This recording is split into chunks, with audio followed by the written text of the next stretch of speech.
مرحبا زبائننا الكرام، وياكم احمد مستشار صيانه شركه ساز وكيل تويوتا المعتمد. اليوم ويانا الاستاذ خلدون الصعب، مؤسس مجموعه الطوارئ. اهلا استاذ خلدون. اهلا احمد، شلونك؟ شلون الصحه؟ الله يسلمك. اليوم راح نحكي بموضوع كلش مهم، هو موضوع احتراق السيارات. احمد، شنو مسببات اشتعال السياره؟ يعني هي اهم العوامل لاحتراق السياره عندك بشكل خاص هي حوادث الاصطدام، التسريبات اللي تكون بمنظومه الوقود، الشورت اللي يصير عندك بالمنظومات الكهربائيه، خصوصا هنا اذا ضفنا اكسسوارز خارجي، خصوصا اذا كانت تجاريه. طبعا عندك اهمال الصيانه الدوريه ممكن يكون مسبب رئيسي لعمليات الاحتراق. الفيت بام شلون دا يشتغل؟ الفيت بام، شوف الفيت بام بصراحه انا مطلع على هوايه حالات كصيانه. كصيانه. هوايه زبائن اللي يستبدلون الفيت بام، خصوصا انا احكي لك بالاسواق المحليه. يعني هوايه زبائن اللي يشد الفيت بام اللي يخلون الفيت بام هو مو الاصلي مالت السياره، تجاري. قياساتها تكون مختلفه، لذلك هو راح ينجبر المصلح، يعني راح ينجبر انه يعدل على الاسلاك مالته، راح يغير الكونكتر او اسلاك الوايرات، انه يضربها تيب ويخليها بالضبط، ويعرضها التيب او يخلي له فد كونكتر ثانيه اساسا، يعني الفيشه الرئيسيه مال الفيت بام هاي يغيرها، فهاي تكون تخلي السائق هو عرضه للحادث مال الاحتراق. هسه فيت بام يحترق عندي، واضافات بالدشبول تصير، بالاضافه الى التسريبات اللي تكون عندك، المحرك اللي هو يكون به الكيبلات، زياده الحماوه بدرجه المحرك راح تسبب لي تماس كهربائي، ممكن ارتفاع درجه حراره المحرك. شنو المؤشرات؟ وجود عندك اي تسريب راح يسبب لاحتراق السياره. شنو المؤشرات؟ اهم المؤشرات نعرفها؟ تقدر ممكن انت تتفاداها الحدث. ممكن ريحه وقود، او ممكن عندك ريحه البنزين اشتمها بالغرفه مال السياره، وعندك ممكن ريحه عطب داخل السياره. اوكي، ريحه الاحتراق. احيانا يكون عندك في الدخان داخل الغرفه الداخليه مالت السياره، هذا دليل على انه عندك فد الاسلاك دا يصير بها فد شورت او طبق.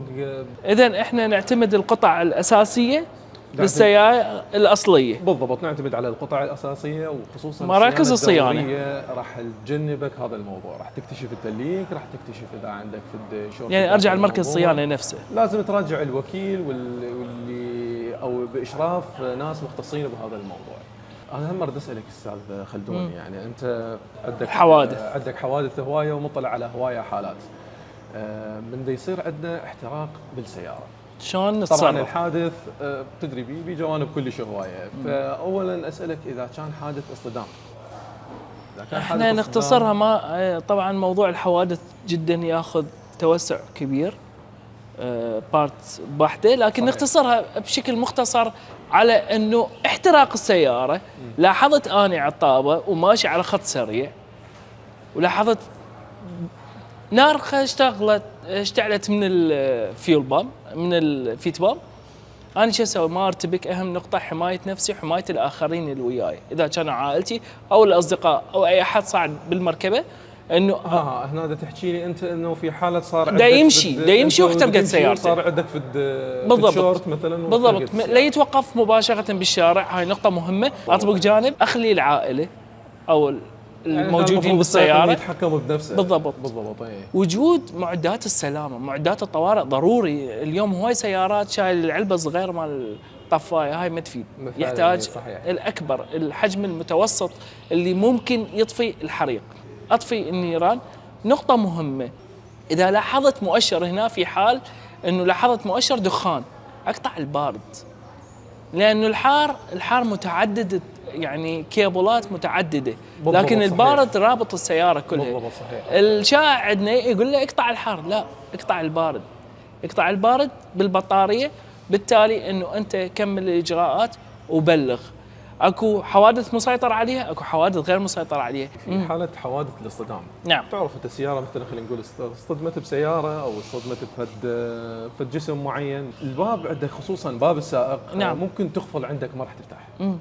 اكسر جام، تصير هوايه صايره صحيح. واكو ادوات تكسر بيها الجام، اللي هي مثلا يده الحزام الامان، بالضبط، اليد الحديديه مالته تكسر، وبالتالي القاعده المسند مال الراس اللي يكون خلف، او تكون عده صغيره موجوده معدات السلامه انه هي بمجرد ما تلزم الجامه هي يعني تطق. ممكن قصدك يخبيها فد مكان بالسياره بالضبط. جوا احنا الكوشن، أو ننصح يمكن تكون مثبتة العالم، على مود ما تضايقتها. ننصح العالم معدات السلامه الكامله من طفايه من مثلث المرور من دا يحاسب لسلامه الناس. لذلك انه انت مو خوف من المر، سلامتك انه احنا نخليها داخل السياره حتى نتدخل. زين استاذ خلدون، في حاله خلينا نقول التسكين سائق احترقت ايدك او تعرضت للاحتراق او شخص وياك تعرض للاحتراق، هنا شلون راح نقدر نتعامل ويا الموقف؟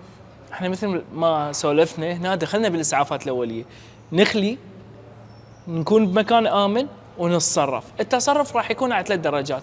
احنا درجات الاحتراق تكون عندنا درجه اولى وثانيه وثالثه. الدرجه الاولى هي الدرجه البسيطه اللي احمرار فقط، نغسلها بالماء الجاري لمده 10 دقائق، ومن بعدها تكون الدرجه الثانيه. اذا الشخص احترق بدرجه ثانيه يكون درجه احمرار مع فقاعات مع لون سواد. لذلك انه احنا نغطيها بطريقتين، طريقه الشاش مع الكريم، نغطي كريم مال الحرق، مال الحرق، واحنا ما نضيف كريم بصراحه كاسعافات اوليه، انه نقول غطي انقل، نغطي حتى لا ياخذ بكتيريا. وطريقه الغطاء ما يكون اي قماش، يكون اكو جوز خاص مال اسعافات اوليه هو بيه الماده هذا يكون ضمن العده مال الاسعافات الاوليه، تغطي وتنقل. اما اذا درجه حرق ثالثه درجه عاليه والجسم محترق عفوا القماش موجود على الجلد، لذلك انه النقل مباشر ممنوع تشيل اي شيء عنه، غطي يعني بطانيه الومنيوم موجوده هم بالاسعافات الاوليه ويتم نقلها للمستشفى.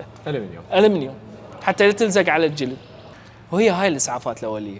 احنا طبعا نتمنى السلامه والعافيه لكل زبائننا الكرام. شكرا استاذ خلدون، انتظرونا بحلقات قادمه بمواضيع جديده ويا استاذ خلدون. مع السلامه.